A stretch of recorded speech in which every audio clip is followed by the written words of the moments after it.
আমাৰ BPF দলৰ যিটো লক্ষ্য উদ্দেশ্য BTC অঞ্চলত বসবাস কৰা সকলো জাতি জনগোষ্ঠীক লৈয়ে আৰু সকলো জাতি জনগোষ্ঠীৰ অধিকাৰ মৰ্যাদাৰ প্ৰতি আমি সন্মান জনাই আমাৰ BTCখনৰ এটা মডেল BTC গঠন কৰাৰ এটা লক্ষ্য উদ্দেশ্য লৈ পেলাই যেহেতু এই দলটো জন্ম লোৱা হৈছিল এই হিচাপে আমি আমাৰ BTCৰ সামগ্ৰিকভাৱে উন্নয়নৰ বিষয়টো গুৰুত্ব দিয়াৰ লগে লগে এই অঞ্চলত বসবাস কৰা জাতি জনগোষ্ঠীৰ কাৰণেও সুকীয়াভাৱে আমি কিছুমান আমাৰ দলীয় দৃষ্টিভংগী আৰু দলীয় হিচাপে কিছুমান আমাৰ খুব ইম্পৰ্টেণ্ট এজেণ্ডাবিলাক আমি আজিৰ এই আমাৰ মেনিফেষ্টত সন্নিৱিষ্ট কৰিছোঁ। নম্বৰ 1 যে উন্নয়নৰ যিটো আমাৰ যোৱা 17টা বছৰত BPF দলৰ ফালৰ পৰা যিকোনো যেনেকুৱা ধৰণৰ আমি কাম কৰিছিলোঁ সেই কামটো এতিয়া আমাৰ বৰ্তমানৰ যিটো চৰকাৰ আছে UPPLৰ নেতৃত্বাধীন সন্মিলিত চৰকাৰ BTC এই চৰকাৰখনত আমোলত যে এতিয়া স্তব্ধ হৈ গ'ল উন্নয়নৰ গোটেই প্ৰক্ৰিয়াটো সেইটো আমি আমাৰ BPF দল অহাৰ লগে লগে আকৌ যিমানখিনি আমাৰ ইয়াত আধৰুৱা হৈ থকা কাম আৰু নতুন আঁচনি নতুন এইবিলাক ক্ষেত্ৰখনত ক্ষিপ্ৰতাৰে উন্নয়নৰ কাম কৰিবৰ কাৰণে আমাৰ বাট পথ নিৰ্মাণ কৰিবৰ কাৰণে দলং নিৰ্মাণ কৰিবৰ কাৰণে জলসিঞ্চন বিভাগটো উন্নয়ন কৰিবৰ কাৰণে আমাৰ কৃষকসকলৰ কৃষি ক্ষেত্ৰত আমাৰ উৎপাদনটো বেছিকৈ কৰিবৰ কাৰণে এইবিলাক কৃষি নীতি কিছুমান আমি প্ৰৱৰ্তন কৰাৰ ব্যৱস্থা ইয়াত কৰা হৈছে। আমাৰ মহিলাসকলৰ স্বাৱলম্বীৰ কাৰণে তেখেতসকলক ৰাজনৈতিকভাৱে আমাৰ যিটো ক্ষমতা আৰু মৰ্যাদা প্ৰদান কৰাৰ স্বাৰ্থত এতিয়া যেহেতু BTC অঞ্চলতো আমাৰ BTC 6 শিডিউল এলেকা এটা স্বায়ত্ত শাসন অঞ্চল বুলি আমি ক'ব পাৰোঁ সেই স্বায়ত্ত শাসনতো তেখেতসকলক আৰু BCDC TCLTC যিটো হ'ব আমাৰ 33% যিটো কি কয় এতিয়া সাংবিধানিকভাৱে এটা নাৰী স্বাৱলম্বীৰ কাৰণে আমাৰ ৰাজনৈতিক অধিকাৰ ক্ষমতা প্ৰদান কৰাৰ এটা ফৰ্মুলা হিচাপে আমি 33% ৰিজাৰ্ভেশ্যনৰ পলিচি ইয়াত ৰাখিছোঁ। আকৌ আমাৰ ইয়াত যিসকল অংগনবাদী ৱাৰ্কাৰ আৰু হেল্পাৰসমূহ আছে যিসকলে আজি 3000 বা 1500 টকা লৈ পেলাই দৰমহা হিচাপে অসম চৰকাৰৰ পৰা আমাৰ নিজৰ কৰ্তব্য তেখেতসকলে পালন কৰিব লগা হৈছে এই সকলৰ আজি সংসাৰ বা জীয়াই থকাৰ যিখিনি উপায় হিচাপে তেখেতসকলে গণ্য কৰি পেলাই সেৱা আগবঢ়াইছে তেওঁলোকে চৰকাৰীভাৱে এই নিম্নমানৰ এটা দৰমহা দি সেইবিলাক এটা গধুৰ ডিপাৰ্টমেণ্ট দায়িত্ব পালন কৰাটো সম্ভৱ নহয়। ইয়াৰ কাৰণে আমাৰ চৰকাৰখনে আমাৰ দলৰ ফালৰ পৰা এই সকলৰ আমাৰ অংগনবাদী ৱাৰ্কাৰ হেল্পাৰবিলাকৰ দৰমহা ভাৰত চৰকাৰ বা অসম চৰকাৰৰ ফালৰ পৰা বঢ়াই দিয়াৰ ব্যৱস্থা কৰিব লাগে। ইয়াৰ কাৰণে সংসদৰ মজিয়াত জোৰদাৰভাৱে দাবী উত্থাপন কৰিবলৈ এটা প্ৰতিশ্ৰুতি আমি প্ৰদান কৰিছোঁ। লগতে আমাৰ এই অঞ্চলত জ্বলন্ত সমস্যা হিচাপে 6টা জনগোষ্ঠী যিটো তেখেতসকলৰ ফালৰ পৰা বহু দীৰ্ঘদিন ধৰি আন্দোলন কৰি আছে ST মৰ্যাদা পাবৰ কাৰণে আজিৰ তাৰিখলৈকে ভাৰত চৰকাৰ অসম চৰকাৰে সদিচ্ছা সহকাৰে তেখেতসকলে ইতিবাচক এটা উপায়েৰে সমাধান কৰিবৰ কাৰণে ব্যৱস্থা হাতত লোৱা নাই। আমাৰ BPF দল অৰ্থাৎ যোৱা আমাৰ BPF দলৰ চৰকাৰ থাকোঁতে এই আদিবাসী আৰু ৰাজবংশী বিশেষকৈ আমাৰ অঞ্চলত তেওঁলোকে যিহেতু আছে তেওঁলোকৰ জনজাতি মৰ্যাদা পাবৰ কাৰণে ৰাস্তা যেটা এটা কঠিন হৈছিলে সেইটো সুচল কৰিবৰ কাৰণে আমাৰ ফালৰ পৰা NOC ভাৰত চৰকাৰ অসম চৰকাৰলৈ সেই সময়তে প্ৰদান কৰা হৈছিলে। এতিয়াও আমাৰ সেই নীতিটো এই পলিচিটো ভাল আছে আৰু ভাৰত চৰকাৰ অসম চৰকাৰক আমাৰ এইসকলক এই দুটা সম্প্ৰদায়ক সোনকালে ST মৰ্যাদা প্ৰদান কৰিব লাগে। ইয়াৰ কাৰণে আমাৰ সংসদত আমাৰ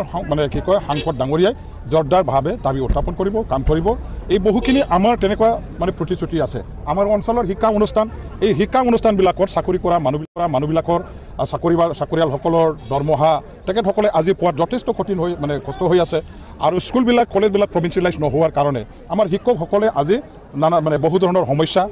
তেওঁলোকে আজি পাবলৈ বাধ্য হৈছে। এই সকলৰ নিৰাময়ৰ কাৰণে আমাৰ চৰকাৰখনৰ ফালৰ পৰা আমাৰ BPF দলৰ চৰকাৰ আহিলে আমাৰ যিমানখিনি আধৰুৱা হৈ থকা প্ৰভিঞ্চিয়েলাইজ হ'ব লগা স্কুল আছে এইবিলাক প্ৰভিঞ্চিয়েলাইজেশ্যন অৰ্থাৎ তেওঁলোকৰ চাকৰি নিয়মাকৰণৰ কাৰণে ব্যৱস্থা কেনেকৈ ল'ব লাগে ইয়াৰ কাৰণে চৰকাৰৰ লগত টেক আপ কৰিবৰ কাৰণে আমাৰ এটা প্ৰতিশ্ৰুতি প্ৰদান কৰা হৈছে। আৰু এইবিলাক বহুত আমাৰ হেৰি আছে এমপ্লয়মেণ্টৰ কাৰণে চাকৰিয়াল যিবিলাক আমাৰ যিসকলে আজি অৱসৰপ্ৰাপ্ত যিসকল চৰকাৰী বিষয়া কৰ্মচাৰীসকল আছে তেখেতসকলে নতুন পেঞ্চন আঁচনিৰ অধীনত আজি বহুত বঞ্চিত হ'ব লগা হ'ল নিজৰ মুনাফাৰ পৰা পাব লগাখিনি প্ৰাপ্য অধিকাৰৰ পৰা অন্যায়ভাৱে তেখেতসকলক বঞ্চিত কৰি ৰাখিছে। ভাৰতবৰ্ষৰ আন ৰাজ্যত আজি ক'বলৈ গ'লে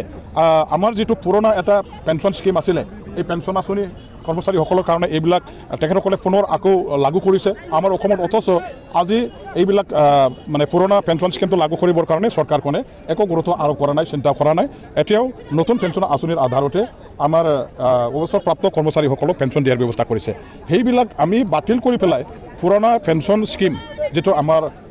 আগৰ যুগৰ যিটো আছিলে সেইখিনিকে আকৌ পুনৰ চালু কৰিবৰ কাৰণে ভাল ৰাখিবৰ কাৰণে আমাৰ সাংসদে দিল্লীৰ সংসদ ভৱনত তেখেতে সংসদৰ মজিয়াত জোৰদাৰভাৱে উত্থাপন কৰিব কাম কৰিব এইবিলাক আজি বহু ধৰণৰ ৰাইজৰ লগত ৰাইজৰ সমস্যাৰ লগত আমাৰ সম্পৰ্ক থকা এইবিলাক আঁচনি বিষয়বস্তু সেইবিলাক সাঙুৰি লৈ পেলাই আমাৰ এই ইস্তাহাৰটো আজি প্ৰস্তুত কৰা হ'ল আমি ৰাইজৰ হাতত গতাই দিছোঁ মই ভাবোঁ ৰাইজৰ কাৰণে এই ইস্তাহাৰ যথেষ্ট গ্ৰহণযোগ্য হৈছে আৰু ৰাইজে ইয়াৰ দ্বাৰা দি যথেষ্ট আকৃষ্ট হ'ব যে বড়োবিলাকৰ মাজতো যদি ডি ভোটাৰৰ এটা নটিচ যদি আহে সেই মানুহজনক যদি ধৰি লৈ গৈ ডিটেনশ্যন কেম্পত যদি আবদ্ধ কৰি ৰাখে আমি তেনেকৈ মানি ল'ম যে এই বড়ো এজনে ডি ভোটাৰৰ যোগ্য তেনেকুৱা হ'বই নোৱাৰে বহুত তেনেকুৱা ধৰণৰ ইন'চেণ্ট যিবিলাকৰ নামত ডি ভোটাৰ আহিবই নালাগিছিল এই সকলোকো ডি ভোটাৰৰ লেবেল লগাই আজি ডিটেনশ্যন কেম্পত আবদ্ধ কৰি ৰাখিছে গতিকে ডি ভোটাৰৰ নামধাৰী মানুহ মাত্ৰই ডাউটফুল চিটিজেন নহয় ইণ্ডিয়ান চিটিজেন যিসকল একেবাৰে বনাফাইড ইণ্ডিয়ান চিটিজেন তেওঁলোকৰ বিৰুদ্ধেও আজি ডি ভোটাৰৰ লেবেল লগাই তেখেতসকলক হাৰাশাস্তি কৰাটো অন্যায় হৈছে গতিকে এইবিলাক সমস্যা সোনকালে সমাধান কৰিব লাগে স্থায়ীভাৱে ভাৰত চৰকাৰ অসম চৰকাৰৰ কাৰণে অসম চৰকাৰৰ ফালৰ পৰা তেওঁলোকে আইনী ব্যৱস্থা ল'ব লাগে আইনী সাহায্য প্ৰদান কৰিব লাগে যাতে মানুহবিলাকে ইয়াৰ পৰা মুক্ত পায় চাওক এইটো আমি এতিয়া ৰাজনৈতিক দল হিচাপে চাওক শৰণীয়া কছাৰীসকলক ST হিচাপে আজিৰ কথা নহয় বহু দিনৰ পৰাই বহু বছৰৰ পৰাই তেখেতসকলক আমি শৰণীয়া কছাৰীসকলক ST হিচাপে গণ্য কৰিয়ে তেওঁলোকক মানে বহুবাৰ বা বহু বছৰ ধৰি চাৰ্টিফিকেট দি অহা এইবিলাক প্ৰক্ৰিয়াৰ মাজেদি আহিছোঁ আৰু আমাৰ কছাৰীসকলৰ বা ST সকলৰে এটা অংশ বুলি এই সম্প্ৰদায়ক ধৰি লোৱা হৈছিলে এতিয়াও আমি আমাৰ এই আগৰ পৰাই চলি অহা যিটো তেওঁলোকৰ প্ৰতি যিটো মৰ্যাদা দিয়া সেই মৰ্যাদাটো আমি ৰাজনৈতিক দল হিচাপে একেমুখে আমি নাকচ কৰিব নোৱাৰোঁ আৰু যিটো চলি আছে সেই চলি থকাটো আমি সন্মান জনাই সেইটো সমৰ্থন কৰি আমাৰ BPF দলৰ পৰা তেখেতসকলক ST মৰ্যাদা প্ৰদান কৰিবৰ কাৰণে আমি কাম কৰিব লাগিব বা আমি কথা ক'ব লাগিব তেখেতসকলে ST মৰ্যাদা পোৱাৰ যোগ্য হয় না নহয় সেইটো আইন আদালতে নিৰ্ণয় কৰিব আইন আদালত আৰু তেওঁলোকৰ ক্ৰাইটেৰিয়া এইবিলাকে কি আছে কি নাই আমাৰ নিয়ম মতে সংবিধান মতে সেইবিলাক যদি ফুলফিল কৰে তেখেতসকলৰ ST মৰ্যাদাটো নিশ্চয় কোনোবা আপত্তি কৰিলেও সেইটো কেতিয়াও সফল নহ'ব তেওঁলোকে ST মৰ্যাদাটো পাবলৈ সক্ষম হ'ব আমি যোৱা দিনবিলাকৰ পৰা বহু বছৰ ধৰি যিটো চলি অহা এই এটা তেওঁলোকক চাৰ্টিফিকেট দিয়া ST হিচাপে মৰ্যাদা দিয়াৰ যিটো আমাৰ ইয়াত এটা প্ৰক্ৰিয়া চলিছে এই প্ৰক্ৰিয়াৰ মাজতে থাকি পেলাই এখেতসকলক ST দিব লাগে বুলি আমি দাবী জনাইছোঁ